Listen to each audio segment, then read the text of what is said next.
memberikan salam sehat kepada teman-teman penderita asam lambung, GERD dan anxiety dimanapun teman-teman berada. Semoga Allah Subhanahu wa Ta'ala senantiasa memberikan kesehatan, keselamatan kepada kita semua. Amin Allahumma amin. Bagi teman-teman yang saat ini masih sakit dan belum sembuh, semoga Allah segera mengangkat penyakitnya dan segera diberikan kesembuhan oleh Allah Subhanahu wa Ta'ala. Amin ya Allah. Teman-teman, jumpa lagi dengan saya Rudi Prasetyo. Saat ini saya baru saja pulang dari sholat Jumat ya teman-teman. Sesampainya di rumah saya teringat kemarin ada yang bertanya di kolom komentar menanyakan tentang makanan atau minuman yang tidak boleh dimakan ketika kita sakit atau ketika kita menderita asam lambung, GERD dan anxiety ya teman-teman. Jadi ini sudah saya catat, ada beberapa makanan yang ketika saya sakit dulu saya hindari ya teman-teman. Jadi ketika saya makan kok rasanya tidak enak, itu saya catat. Jadi memang benar-benar saya hindari itu ya teman-teman. Sebelum membahas lebih lanjut, saya ingin memotivasi pada teman-teman ya. Kenapa? Karena orang yang punya penyakit asam lambung, GERD dan anxiety ini sangat-sangat perlu motivasi dari orang lain teman-teman. Jadi dimotivasi supaya semangat, supaya sabar gitu loh. Karena penyakit ini kalau tidak dimotivasi yang ada malah frustasi itu teman-teman ya. Karena kalau semakin kita rasakan sensasinya yang ada nggak semakin berkurang tapi semakin bertambah gitu teman-teman ya. Jadi saya akan memberikan motivasi dulu pada teman-teman. Gini, kembali saya ingatkan teman-teman ya. Saya ingatkan bahwa yang pertama kita tetap harus yakin bahwa seperti yang dikatakan oleh para kiai, para ulama, bahkan di Al-Quran juga sudah tertulis, ada kata-kata seperti ini teman-teman. Tidak ada penyakit yang tidak ada obatnya. Jadi intinya tidak ada satu penyakit pun yang tidak ada obatnya, kecuali tua teman-teman. Jadi kalau tua itu tidak ada obat. Tapi kalau penyakit, semua penyakit pasti ada obatnya. Ya. Loh mas, saya sudah sakit, saya sudah minum obat ini, sudah ke dokter sana, sudah cari ini dan ini dan ini dan ini dan ini, kok saya tidak sembuh-sembuh. Nah itu makanya tugas kita sebagai manusia, kita diwajibkan berusaha dan berdoa ya. Itu semua penyakit itu datangnya dari Allah, itu harus yakin kita. Maka jangan dilupakan juga peran pentingnya berdoa kepada Allah, itu penting sekali teman-teman ya. Jadi energi positif dari doa-doa itu akan membangun mental kita, akan menguatkan mental kita. Sudahlah, tidak usah terlalu dipikirkan apa yang akan terjadi. Pasrahkan saja bahwa Allah lah yang memberi kita sakit dan Allah lah yang akan menyembuhkan kita. Gitu loh. Jadi teman-teman harus pasrah ya. Selain pasrah, selain yakin, teman-teman juga harus semangat ya. Semangat untuk sembuh, semangat untuk sehat, dan sabar. Ini loh, sabar ini yang sangat-sangat sulit diterapkan. Ini sabar ini banyak orang yang punya penyakit asam lambung ini yang mohon maaf ya, sampai bunuh diri itu banyak teman-teman. Karena seperti itu, sudah berobat tidak sembuh, sudah ke sana tidak sembuh, berobat ke sini tidak sembuh, habis uang berjuta-juta. Makanya teman-teman, saya sharing pengalaman ya. Saya sharing pengalaman, saya sharing ilmu. Karena penyakit ini kalau kita itu tidak tahu apa penyakit ini, bagaimana cara penanganannya, itu itu memang sembuhnya lama gitu loh teman-teman, sembuhnya lama. Jadi kita itu harus tahu apa atau penyakit ini, bagaimana atau cara penanganannya, itu kita harus paham ya. Jadi jangan cepat putus asa, sabar, saya yakin pasti ada jalan, saya yakin pasti Allah akan memberikan kesembuhan teman-teman ya. Jadi ayo bangkit, masa depan kita masih panjang gitu loh.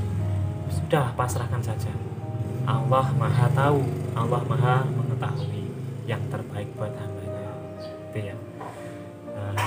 Baik, kita bahas ya teman-teman. Ada berapa ya, 16 makanan atau minuman yang saya hindari teman-teman ya. Saya hindari dulu itu maksudnya ya saat saya sakit saya tidak makan gitu teman-teman, tapi kalau sudah sehat seperti saat ini saya makan semua teman-teman. Saya makan semua dan alhamdulillah tidak ada sensasi-sensasi yang dulu pernah saya rasakan sekarang sudah tidak ada. Tapi kalau teman-teman masih sakit ya jangan coba-coba gitu loh, nanti malah semakin menambah ndak karuan, menambah memperparah kondisi asam lambung maupun anxiety kita teman-teman ya. Oke, kita bahas satu persatu teman-teman. Yang pertama, teman-teman harus menghindari makanan pedas ya.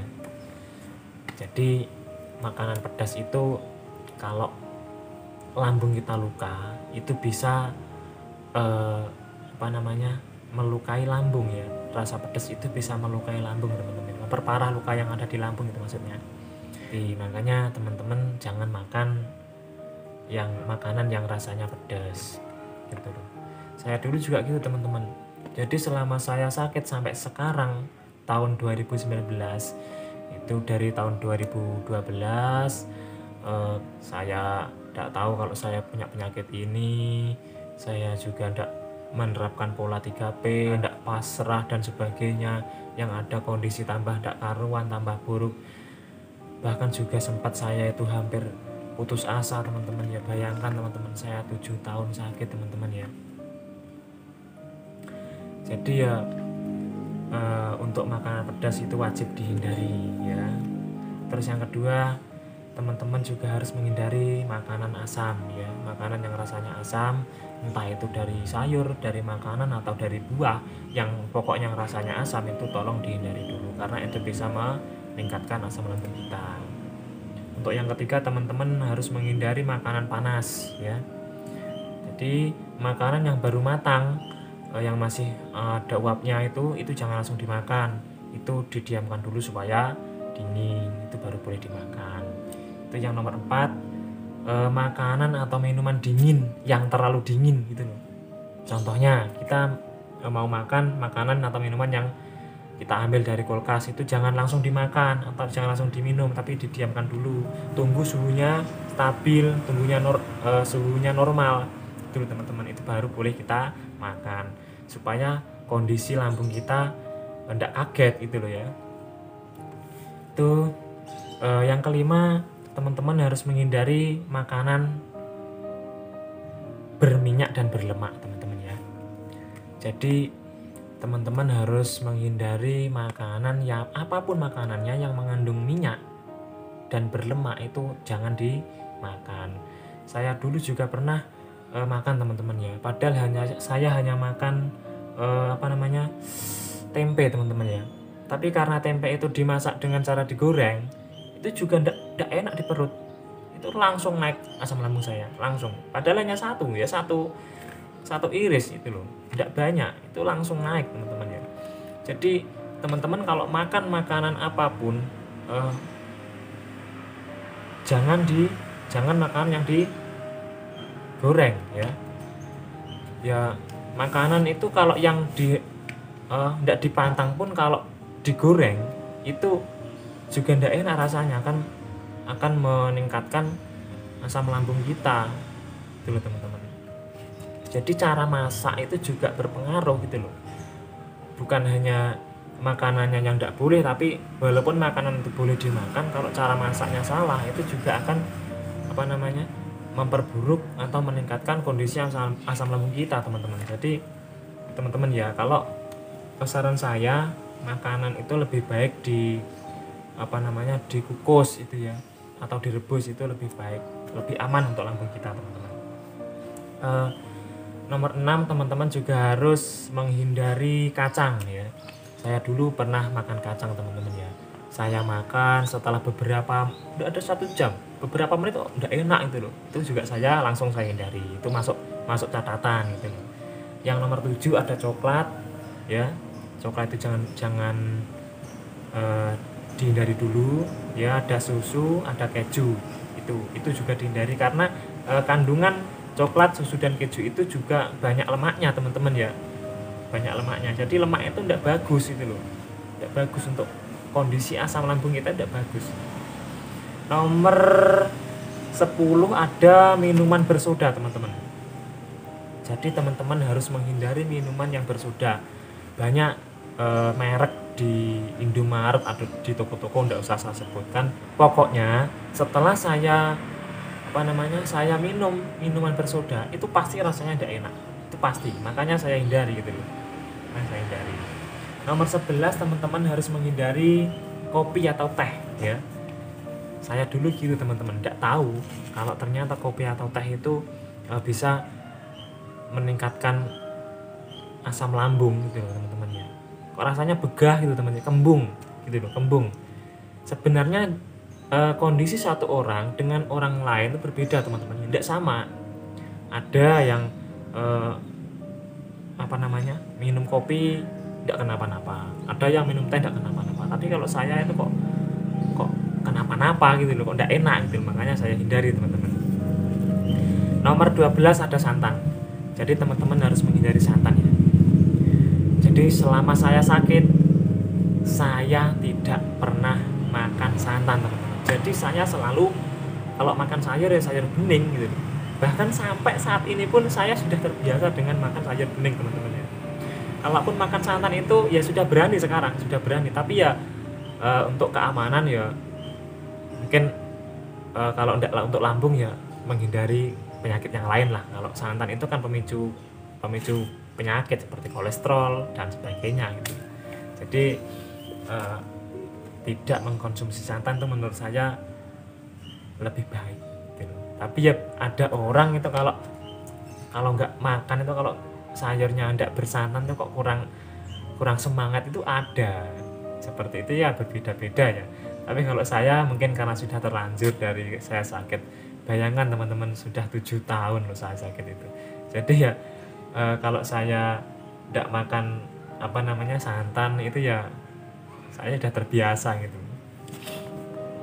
Yang nomor 13, teman-teman harus menghindari buah atau sayur yang mengandung gas, teman-teman ya.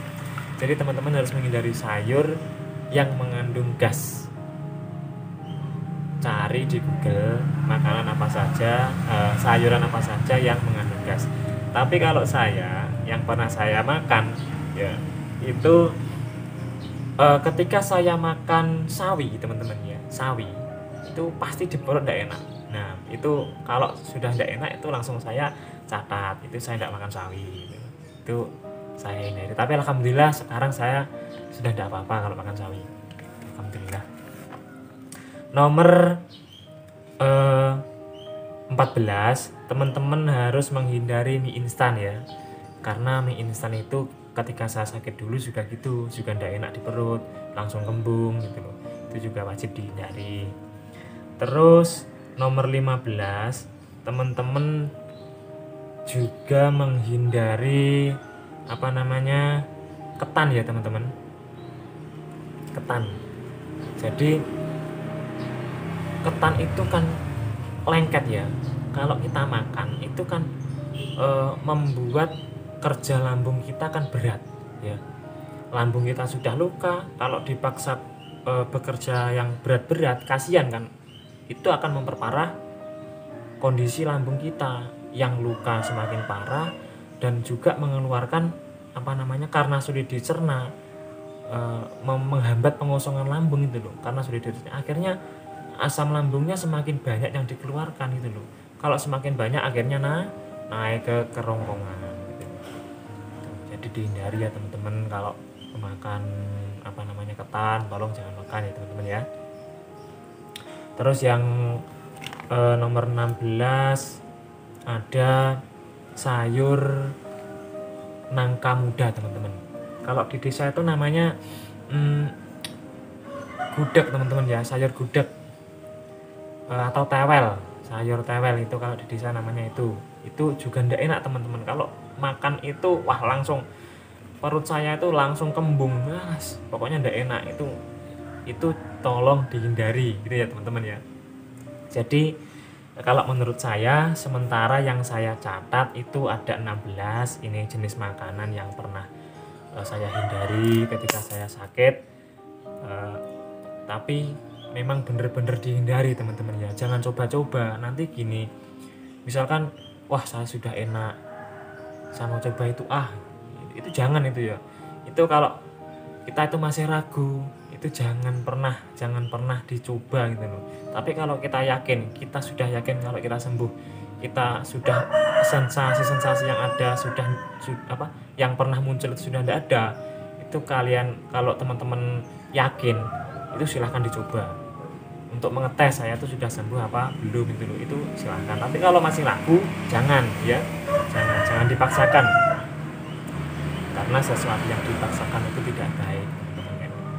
Saya takutnya kalau mental yang sudah terbangun akhirnya hancur hanya karena coba-coba tadi, itu sia-sia teman-teman ya, sia-sia.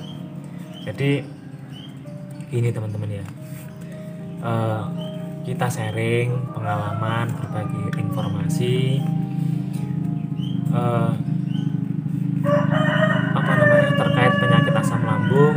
Semoga teman-teman semakin paham, semoga teman-teman tahu penyakit lambung itu apa, cara penanganannya bagaimana. Dan insya Allah cepat sembuhnya teman-teman ya, insya Allah cepat sembuh karena kita menangannya tepat gitu. Kita tepat. Sebenarnya penyakit asam lambung itu yang sakit itu pikiran kita teman-teman ya, sebenarnya. Maka yang kita obati juga harus pikiran kita yang pertama gitu loh. Kan kebanyakan kan tidak tahu gitu loh. Kalau penyakit asam lambung itu disebabkan karena